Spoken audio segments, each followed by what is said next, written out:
All right, so I'm back here with Melissa. Just to introduce this, I usually can just turn it on and it's going. But we're back here with Melissa in her garden, and we're talking garden and orchids, really. Yes, we are. And mostly orchids, but gardening and orchids, they kind of are, they kind of rely on the same principles: light, water, nutrients, things like that.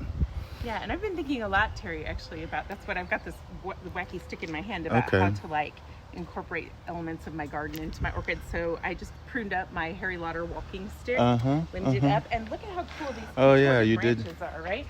And I can use these for spikes. Staking them up. Yeah. Anyway, I'm just sort of for sure.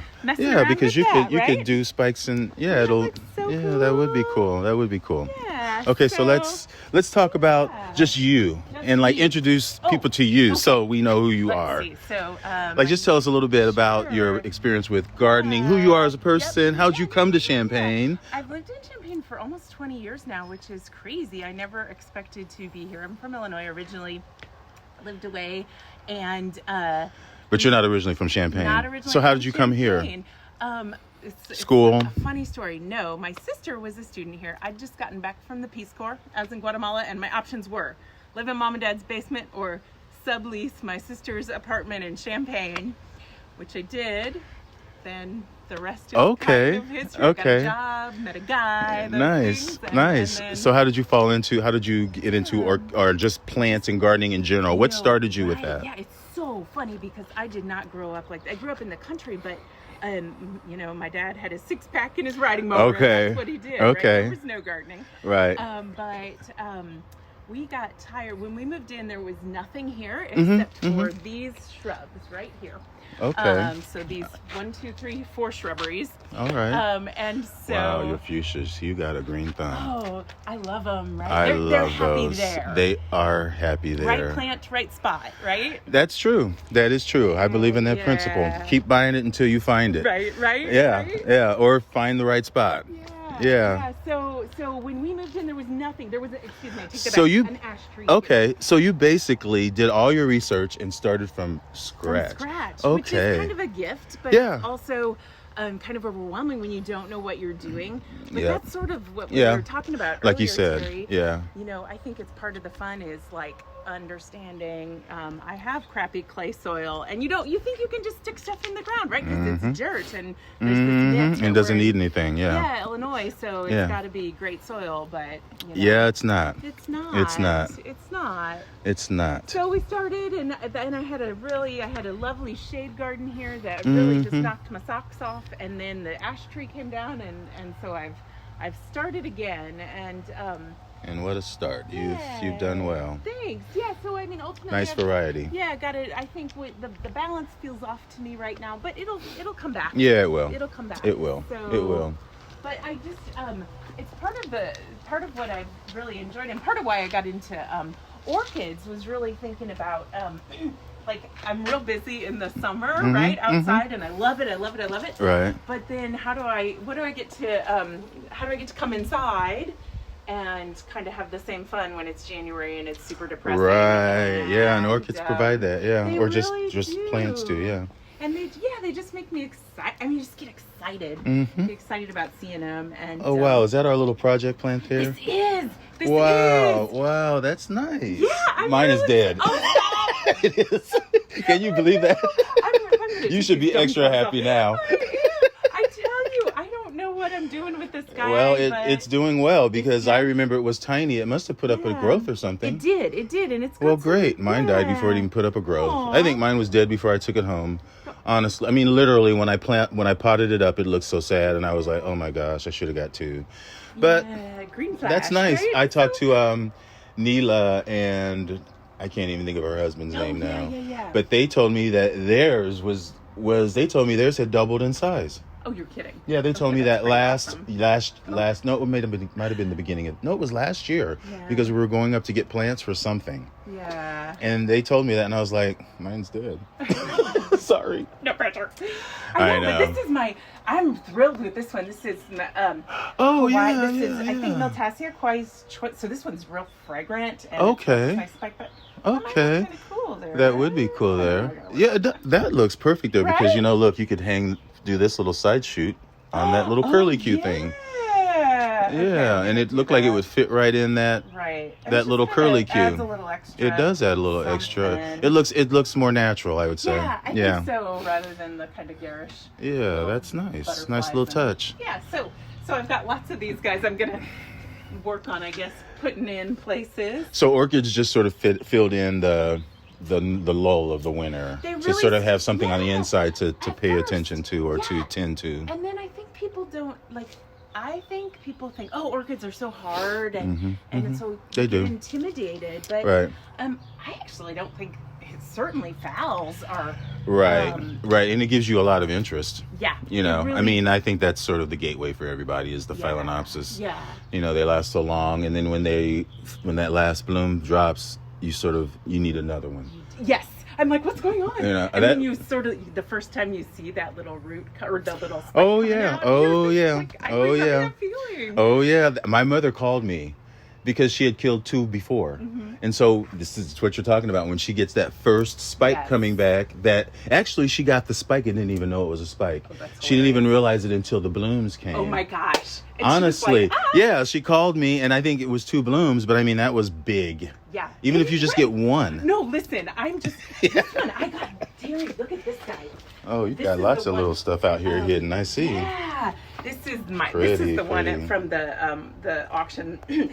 Attention, YouTube! I won the Orchid Society auction 2 times. Oh, that's right. Oh, right. Oh, so this is okay. Yeah. Now I can see why it was a special. You know, from afar you don't really see those things. Yeah. But when you get up close, oh my God, look at the size of that. Right. That's the thing, that it's not just a. It's not a regular Phalaenopsis. Yeah. And you're growing it nicely. Yeah, mostly I'm. And not even any bud blast. I know. Yeah. I'm pretty happy. This is my last one to bloom. So that's good. But as you can see, I'm a really bad grower. I'm mean to my plants. You've seen mine. So mine are all bad. But the thing that I'm very sad about, though, this is another one. This, I think, is a terminal spike, isn't it? I thought it was going to be a cakey, but... It might be, but I think it might still produce spikes. I hope so. You know, it might if you just cut it below there when it gets done. Okay. It might put up more. It might. Okay. And it might even, over time, start putting out some roots somewhere in there where you could cut it off and make another plant. But then you lose the crown, but then it probably will put out more pups from the base. It might actually, if it doesn't do anything, it might put up another pup. Because generally, if it can't bloom from the top, from the crown, it'll put up a side. Oh, I hope so. Or it'll put up a kiki on here, on the spike. Okay. So it won't. These plants always try to save themselves when they're near death. I mean, I have a couple of plants that I just kept from the wintertime and they were dried up. Yeah. I mean, brown. And they have, I mean, it's only like this big, but they have green. Oh, that's new growths coming. And I mean, literally, these were the last 2 that were going into the bin. Okay. Well, so I'm gonna keep my fingers crossed. Yeah, because you never really know. You never know. Honestly, you never know. Yeah, I think that it's just kind of fun to see what's gonna. It really is fun. Come on, I have to say this one I'm particularly excited about. Oh yeah, look how shiny it is. It's just sort of weird, right? But I don't know. So what's the name for that one? Tony Simple. Tony Simple. Okay. Yeah. Nice. Yeah, you can see that's got loei in it. Yeah. Right. Yeah, it's pretty. So pretty. So I've never really had. So I've had some success with others, but well, and like we were talking the other day, you were asking me about paths, I believe. Yes, and you can kind of see how this one, once it gets to, it might have been this size when you got it, but it's a little bit more vigorous. Yes, exactly. You know, once it gets to be that size, whereas some of these they might look a little bit. Well, that looks like it's maybe that's a new growth. That one did bloom for me this year. This was my first of the what is this guy? This Venice. Oh, Venustum. Okay. Yeah, wow. so those are difficult. Oh, really? I've always when I first started growing orchids, you hear that they're difficult, and you hear there are certain plants that are extra difficult. Yeah. And I had always heard that Venustum was a little difficult. But I mean, there's been a lot of things that I've heard that has turned out that it's not that way. Right? Like, again, if it's in the right place, right? Yeah, you just have to find that area, that microclimate. I think I got lucky. And you seem to have found it. Yeah, But I can just tell that this one, you can just see the fans that are coming as it's blooming. Yeah. And I think once the others grow up, they'll be the same. They'll be better. I hope so. Because that's how I found. I was the same way with past. They are so slow growing. And come on. Yeah, but once they get to be that size, they seem to speed up a little bit. Yeah. They really do.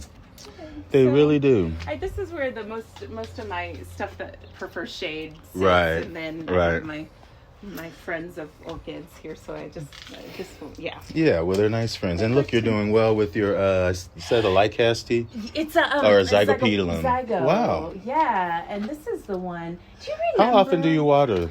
I water it pretty often. Okay. I'd say because I can see how your canes are nice and shiny and they're smooth.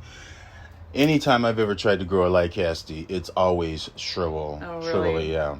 Well, I think especially in the heat, and you have it outside, so you must really be tending to it. Yeah, in fact, I'm doing better with it now. I think when I was inside, I kind of forgot about it, but I think it's happier because it looks happy. It looks happy. I mean, it looks like maybe it looks like it's going. I mean, do something. Yeah. Well, I mean, it just looks like it's setting up its bulb here. Yeah. You never know. And it's got another growth coming down there. Yeah, so hopefully. So it's doing really well. Yeah, I think probably I end up, because I gotta water the fuchsias every day, and so I do just tend to, I know they like water, I can see where you got them here together, because I know that would be, I would treat them almost the same. Yeah, because exactly. The fuchsias are high water. Yeah. They do. And you've got it looking, wow, you're good. Oh, I mean, there's no there's no shrivelly, no... if you know what I'm talking about. I do, because it took me. Yes, fuchsias are non-forgiving. They're like. Yeah, they will die in a minute. I know. And it's so sad. It's so sad. Fun. Yeah, they are fun. They're nice. I love them. Gosh, I grew up attracted to those when I was out in Seattle. Oh, they get yes. I went to Bouchard Gardens that one day. And then you're like, oh my God, they had those all over. Yeah, Victoria, yeah. And they had them by sea, they had them by plants, because you walk in past that gift store when you first go there. It's like, oh my God, I want the blue Mecanopsis that I can't grow. You're like, well, I'm sure it'll be fine here. I know. It's hilarious that you say that, because I got some, I think that's definitely, like I don't have any blue in my garden, but last year we were out at Bouchard Gardens. Right. And I was like, well, clearly I'm going to need to grow those. Oh, I know. Even if you can't, you just have to, you just, and the way they have it set up, they set you up for it, because they have it totally, I'm sure they probably had a blooming one there while you were there. Spectacular. Yeah, and they have it all spotlighted and all by itself, so that everybody's lusting for it. It's not feasible. It's not possible. It's not, but wouldn't that be amazing if I could have tall blue spikes? Oh yeah. That would be great. Yeah. That would be such a focal we'll point. see. That's my.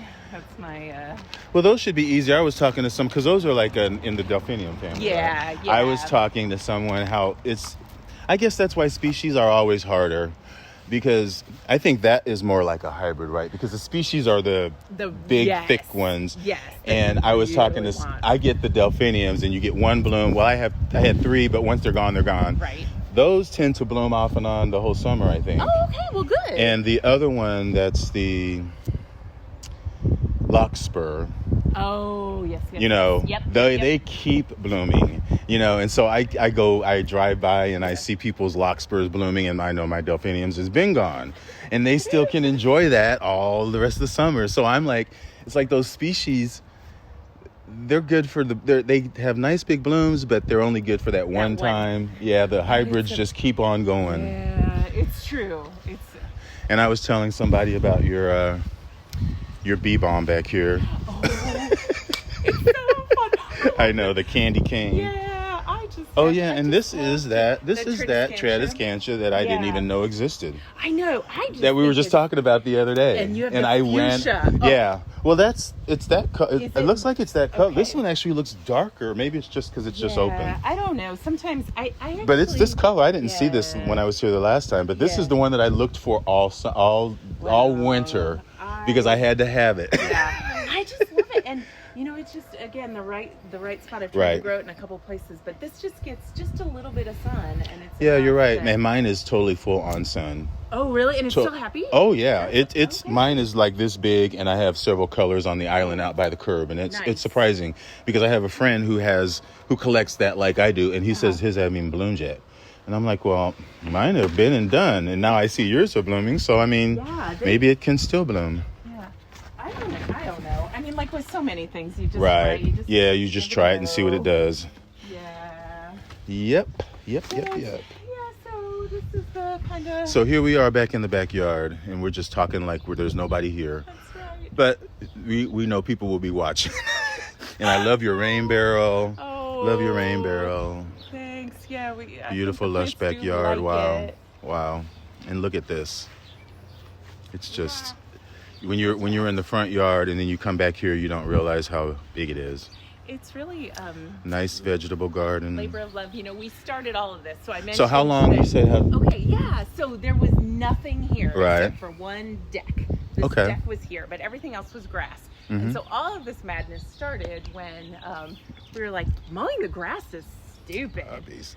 I know, right? Yeah. So this was our attempt to have less lawn work. Which we do. Okay. We do. But it's more work otherwise. But it's pleasurable work though. I mean, look at those poppies. Wow. Yeah, these are fun, aren't they? Very fun. Whimsical and that crazy. And the fringe. Yeah. Wow. Cindy has promised me I think she has some black swan poppies. And I just think they'll look kind of cool. Oh, they would. Yeah, dotted in there. That would go perfect. Kind of dark purple. That would go perfect. Wow. Nice. Yeah. And I love your milkweed that everybody loves. Yeah, so I think we have, this is, I can't remember if that's a friend or foe. I don't know. This bug right here? He's something to do with the monarchs. Oh, really? Yeah, I'll have to look that up. Huh. Okay. But, I just got introduced to milkweeds this year. I thought they were like invasive, weeds. Right, and they kind of are. Until weeds, I smelled one, and I was like, I gotta have one now. Right. Okay. Now, do not show this area to your viewers. We're remodeling over here. All right. So. Well, you can just call it the compost. It looks like it's composting. Look, it's the compost area. Yeah. Let's call it that. I know. I have grand plans. We had a big evergreen in the back here that came down. That just came down in the fall, and so I'm renovating the whole back area, trying to come up with a new plan. I think there might need to be a water feature in my future.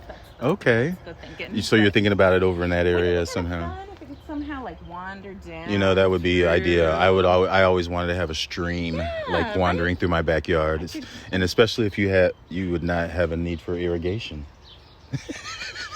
Because now, man, there's a whole lot of water. Yeah, there is. I can imagine. And it looks like you have a nice choice of plants too. I do. I admit to being a little bit of a fussy. I mean, you'll see the common echinacea. Well, I mean, I'm same too. I'm the same too. But you have to have. I mean, I can see you have some special things, but then you have to have some of the normal stuff to fill in. Let me just go back to this because I talked about it. Oh yeah. This because I love it. If you ever want to give me a piece of this, you can. I'll send you home with some. Okay. Yes. I mean, because that is just amazing. Amazing. Yeah. And it obviously, unless these are two different kinds, unless it starts out this color. No, these are two different. Two different kinds. Okay. And you can see, actually, I think this is a little more resistant to the powdery mildew. Oh, yeah. A little more you can see it. Yeah. It's just gonna come. This does look a little bit more, but there again, that goes way under the tree too. It does. So it's not. It needs to get moved. Right. Actually. Well. So. I like it. I mean, because it just flows so well with the color scheme. You've got the purples and the dark lavender. Yeah. It works. That's the thing that I've learned over the years. That's why I made that comment about how long you've been doing this, and you said you started fresh, and I was just like, wow, you learned a lot in a fast amount of time. Yeah. Yeah. I try to keep, although, like some random kind of reddish orange comes up, but I try to keep it more on the cool side of colors so that they all kind of stitch together a little bit. Yeah. But that's the plan anyway. Nice. But, nice. Yeah, there's just kind of, it's just fun. It's fun to see what you're going to get next. It is very fun. And I haven't even begun to talk about how I know that you had been doing this. I don't know if you're doing it. You probably still are. Your weekly meals or your monthly meals. I do. So it's part of our motivation for... And I'm sure you're probably using the garden for the whole thing. Yeah. So we do, we call it Cooking Around the World. And once a month we pick a country and then we try to cook from it. And so a lot of our garden actually came out of a desire. We're very food motivated. And so we love our foodies. Right. And so we wanted to cook fresh and delicious. And so there's some really so we like spicy food. We can stuff, we preserve stuff, we hence the mini tomato plants. And the peppers I see. Yeah, that big Tabasco. I actually overwinter that guy. Oh, really? So you dig it all up nice. It comes inside. Wow. And because Tabascos just have a real long season. Okay. So you're still harvesting into the winter. Yeah, actually, I know. Sometimes I'll go in the basement. It's like I've got a little pop factory down there or something. But I just go and pick up peppers. Some people. That's right. I used to work with some Asians when I first worked in college. One of my first jobs was at it's defunct now. It was Top of the Inn restaurant. Yeah. And there was a waiter there, and he would eat a pepper a day. Oh my gosh. Because he swore that it had health benefits. He swore he would just take it out of the and just eat it whole. That's a lot. But I would say I don't disagree. Like I love the. I love the food. So yeah, part of the reason that we grow, and this poor guy, I got to get it's covered in scale, but this is, it's macroot lime. It's it smells so good. You can have a little there. Oh yeah, right? So that's in curries and Thai food. Okay. It smells almost lemony. Yeah, right? Yeah. So that's part of that. We have all kinds of wet peppers, and then so you do plant for the season in general according to your meal plans around the world. We think a lot about that. Wow. Like, it's kind of a fun thing. I've got turmeric growing, I've got some ginger growing. What are your plans for the next couple meals? Yeah, so what are your plans? I'll be honest, it's changed a little bit with the pandemic because everybody has to. Yeah. But Vietnam is coming up. Okay. So we're really excited about that. I've got my lemongrass growing over there. I've got Let's walk up this way. Yeah. And so that's where a lot of. And here we are in the outdoor kitchen. That is so nice. So nice. So nice. And the wisteria still in bloom, I see. Coming on for the little second. So this is this the Chinese? This is the native. No. Oh, the native. Okay. Because this thing. Because I think it's the Japanese is what usually people have with the long racemes or the long blooms. Because I know there's one that's the native is shorter. Much less invasive. Oh. Okay. Yeah. Well, it's probably too late for me because it's already beyond the invasive. Mine is down the block. Oh, right. Yeah, mine is all the way on John Street. Yes, in everybody's trees. It's true. It is true. Yeah, and they hate me for it, but oh well, it's not as dramatic. Right. But it is and I can't. It's probably the same fragrance, the same everything. Yes, and they are nice, but you can see it gets everywhere, right? It's everywhere. That's the nature of it, and you know that. I tried to plant bamboo thinking that it would be beautiful, and it was beautiful for 10 years, and then it just decided to go crazy. Yeah. And I regretted all of those years. I thought it was so beautiful. I know. Because now, then you hate it. Yeah. It's still coming up in little spots, and I know that I have to get all those little spots. I know, right? Or else it's just going to take over really quick. It's how I feel about, people don't tell you, when you're first starting. Lemon balm is a perfect example, right? You think, I will grow these great herbs. It'll be awesome. But that thing, man. Takes over. It does. Yeah, I have a lot of friends that have given me things that they gave me gladly that I later regret. Right, you're like, and I'm thinking, you just gave me that just to see me on my knees pulling up all that stuff every year all year long just to try to get rid of. You have to pull out every single one and can't let it bloom. So we were talking just to finish off on orchids before I go back to work. Unfortunately, I know. We were talking about your cattleyas and just how, God, look at that. Grapes. Wow. But anyway, we were talking about your cattleyas, and this is your highlight area with your catasetums and your cattleyas. And you were asking me about blooming. Yep. And that's what I use. Is it? That's exactly what I had use. some, and I was like, Terry suggested it. I'm gonna. Yeah, I do use that, and I use that. I was told that it was good for just roots in general, specifically vandas. But I figured if it was good for vandas, it would be good for everything because it's all about the roots. Yeah. And I've noticed, and you use MSG or not MSG, MSG. Oh, MSU. I know. I was like, and you've had success with that. Yes, but with my other stuff. But you say you have problems with your cattleyas. Yes. So hopefully we'll see. We'll see. Yeah, we'll see. We will see. I mean, they definitely get a lot of light. But you were concerned about the leaves. I still think they should be up a little bit higher. I think I'm gonna. I'm thinking I've got vacation next week, and I might. Yeah, it should be easy to do. Yeah, it's easy to do. It's easy to do. But, well, anyway. So then, I guess this is sort of the tropical border, the tropical area. Right. So I do have a few more. And you've got your Rinka stylus. Oh yeah. Oh yeah, here we go. We cannot forget this. No, I'm so proud. We cannot. Alicera, I don't know how to say it. Alicera, that sounds good. Yeah. I mean, because I say Brassavola and people say Brassavola. Okay. Yeah, they must have the other wisteria. They do. Because I see it. Correct. Yeah, that's the one you don't want it on your house at all because it'll take it down. Because those will be tree trunks next summer. I know. Gosh, you better tell them. Seriously. Because it's going to get all in their eave spouts and their... They battle it. They've had it for a couple years. I bet. So, yeah, and they're probably like me. It's so beautiful. We want it. And we'll do whatever. That's how I feel about some of this stuff. It's so silly. Well, yeah, it is silly, but unless you have the time and the motivation to stay on top of it, exactly, which it requires a lot. So I carry all of this stuff in and out every year, right? Like and that's the you same. put it in here, right? I do. This is your little. This is my little sunroom. Sunroom where you keep stuff over winter. Now. Yeah. But unless you're like you have that motivation. Oh yeah, that's why I tell people if you want to get into orchids. Because you're gonna get addicted. If you just buy one, you're gonna get addicted because you're gonna want another and another and another. You have to have that.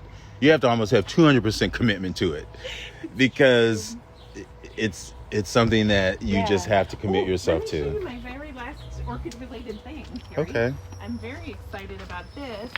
These. Oh yeah.